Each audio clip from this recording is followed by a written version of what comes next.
Tax day is right around the corner, and businesses are scrambling to avoid huge tax bills. We're going to show you a case study of how one company used the new tax laws to get over $1 million in credits. But before we do, if you're looking for credit yourself for your business, go to careserc.com. Okay, this case study was done with one company, but they say virtually every business in America is going to have qualification.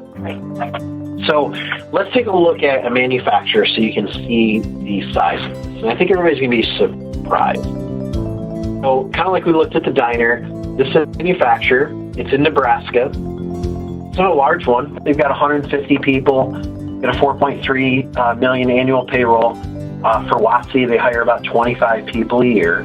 And so everybody knows you go in Pres Pro or you send them emergency business relief, we're going to spot a couple of things. Because it's a manufacturer, of course, Kendra, this is going to be a great candidate for the R&D tax credit. Exactly. So we've got $220,000 in the form of a federal tax credit. They're going to get a physical check from the IRS in most cases. And then, of course, we're going to go in, and we've got a great deduction for them, dollar for dollar reduction in taxes owed, commercial property tax incentive, another $230,000. And then we've got WOTC, and they don't hire a lot of people, but we're still looking $30,000, and this is right. $30,000 a year, right? Every year for this client. So, Kendra, this is what Pres Pro, and then you add in property tax, credit card merchant audit, everything that we do, all the services that are comprehensive savings.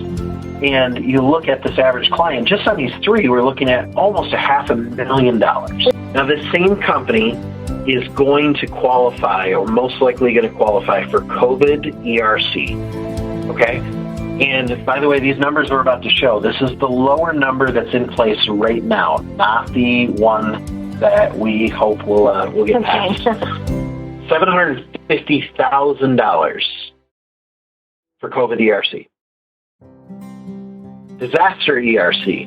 Remember, we're talking a $2,400 credit on average for every employee that they had back in their largest boom. We're talking another $360,000. Kendra, instead of $500,000 for this client, this same client, we're tripling their benefit with these two new services. And I want to stop for just a moment here to make sure if this is sinking in. To clarify, those two tax credits are both called employee retention tax credit, but they are different and they are separate. And that's why we're calling one COVID employee retention tax credit. The other is the disaster retention tax credit. COVID crosses the country. It's every employer that has those qualifications, as long as they're eligible, which most are. The other is for those specific disaster areas, which in those areas most are. So just a couple clarifications. Adding these two tax credits to our service platform triples the benefit for our clients.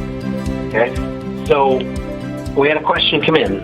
COVID ERC, is it available in all states or just disaster area? The entire country is a disaster. The entire country qualifies. Another question. Does COVID ERC approve all California for the businesses that were closed by the governor's order? Absolutely.